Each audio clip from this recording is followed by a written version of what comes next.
Oregon and Washington, two states known for rain, forests, and progressive cities.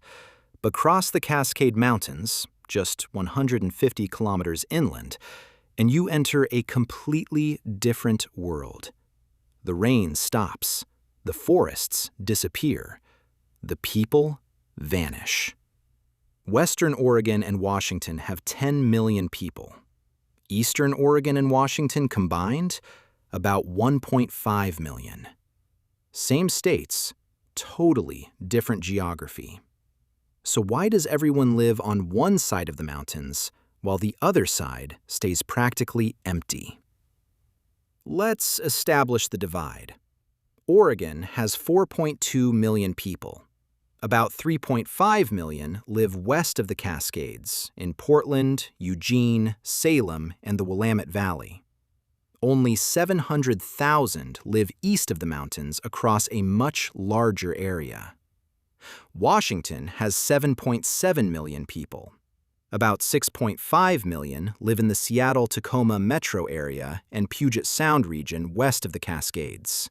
Only 1.2 million live in the eastern two-thirds of the state. The pattern is extreme. West of Cascades, dense cities, tech jobs, high costs, traffic. East of Cascades, small towns, agriculture, mining, emptiness. These aren't different states. They're the same states, separated by a mountain range. And that mountain range created two completely different worlds. The Cascade Range runs north-south from British Columbia through Washington and Oregon into Northern California. It's a volcanic mountain chain with peaks over 4,000 meters: Mount Rainier, Mount Hood, Mount St. Helens. But the Cascades aren't just mountains. They're a climate wall. West of the Cascades, Pacific storms dump moisture on the western slopes. Seattle gets 950 millimeters of rain per year. Portland gets 1,070 millimeters. The climate is maritime, mild, wet, and perfect for forests. East of the Cascades, the mountains block the moisture. This is called the rain shadow effect. Spokane gets 420 millimeters of rain per year. Bend, Oregon gets 300 millimeters. Parts of eastern Oregon are semi-arid desert, sagebrush, dry grassland, and extreme temperatures. Here's how dramatic the change is. Drive from Portland to Bend, a 260-kilometer trip. You start in lush, temperate rainforest. Within 90 minutes of crossing the Cascades, you're in high desert. Same state, same day, completely different ecosystem. This climate divide determined everything: where people settled, what they could grow, how economies developed. Let's look at where people are. Western Oregon, Portland Metro, 2.5 million people. Willamette Valley, 1+ million. Coastal towns, 200,000. Total, west of Cascades, 3.5+ million. Eastern Oregon, Bend, 100,000. Medford, Southern Oregon, 220,000. Pendleton, LeGrand, Baker City, small towns of 10,000 to 20,000 each. Vast rural areas, nearly empty. Total, east of Cascades, 700,000. Western Washington, Seattle-Tacoma Metro, 4 million. Olympia, Bellingham, Everett, 1+ million. Puget Sound region, dense. Total, west of Cascades, 6.5+ million. Eastern Washington, Spokane, 230,000. Tri-Cities, 310,000. Yakima, 97,000. Wenatchee, Walla Walla, small towns. Total, east of Cascades, 1.2 million. The west side has the people. The east side has the land. And there's a reason for that. When settlers arrived in the 1800s, they had a choice: settle west or east of the Cascades. The vast majority chose west. Why? Water access. The west side has deep water ports: Seattle, Tacoma, Portland. Ships could bring goods in and export timber, fish, and crops. The east side is landlocked. No ocean access means higher shipping costs. Rainfall and agriculture.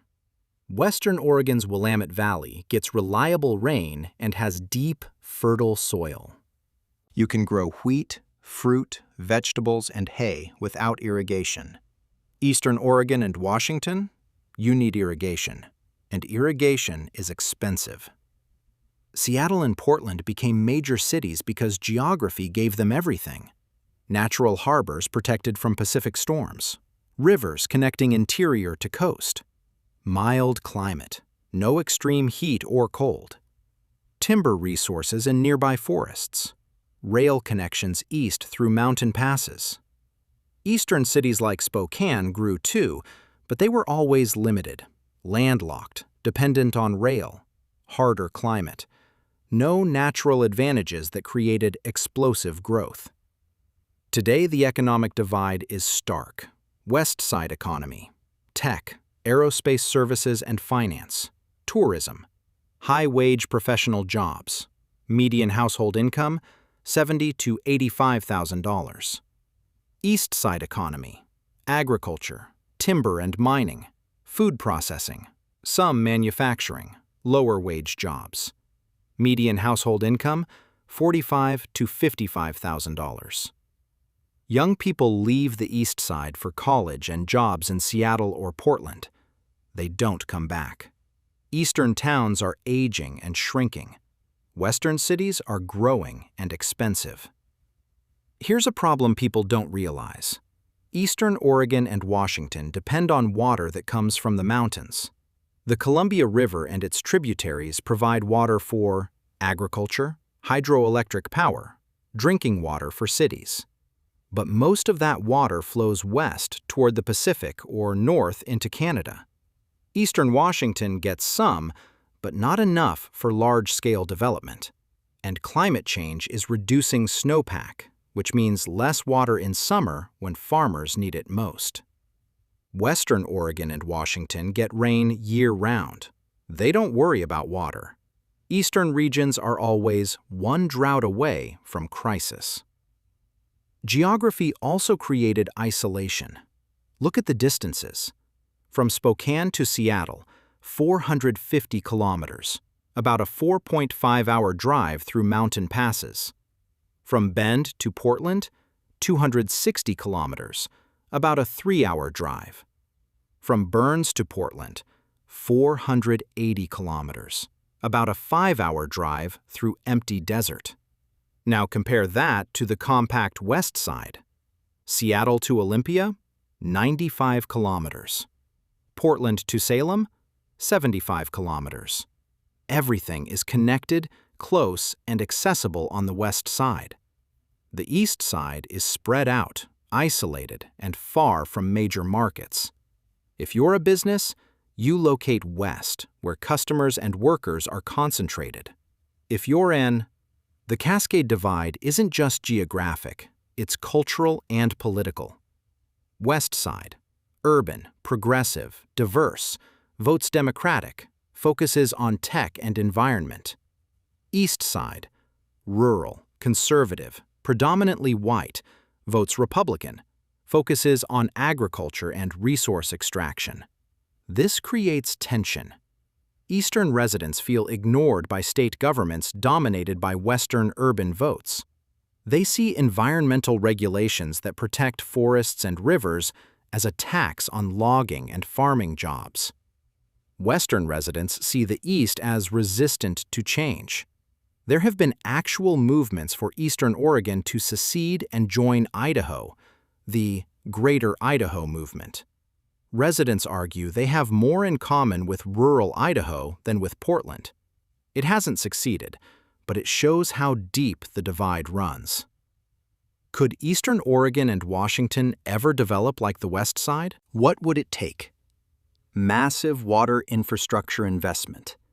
Major employer relocating east. Transportation improvements. Climate change making the region more attractive. Why it probably won't happen. Water scarcity limits growth. Distance from ports makes manufacturing expensive. Extreme temperature swings. No natural advantages to justify massive investment. Young people don't want to live in isolated small towns. The West Side has geographic advantages you can't replicate. Ocean access, mild climate, natural harbors, and momentum. Once 80% of the population concentrates on one side, that pattern reinforces itself. Businesses go where workers are. Workers go where jobs are. Infrastructure gets built where people are. And everyone is on the West Side. So what's the future? Western Oregon and Washington will keep growing. Seattle and Portland will become more expensive, more congested, and more dominant. They'll keep attracting tech workers, young professionals, and immigrants. Eastern Oregon and Washington will stay stable or shrink. Agriculture will continue. Some tourist towns like Bend will grow modestly. But most eastern towns will age, lose population, and struggle economically. Climate change might help, a little milder winters, longer growing seasons. But it also means less snowpack and less water. The fundamental problem, lack of water and distance from markets, won't change. The Cascade Range created this divide 150 years ago, and nothing suggests it will close in our lifetimes. So here's why Eastern Oregon and Washington are empty while the West Coast is packed. Because the Cascade Mountains created a climate wall that made one side lush and rainy and the other side dry and harsh. The West got rain, ports, forests, and mild weather. The East got sun, sagebrush, and isolation. Settlers chose the easier side. Cities grew where geography gave advantages. And 150 years later, that pattern is locked in.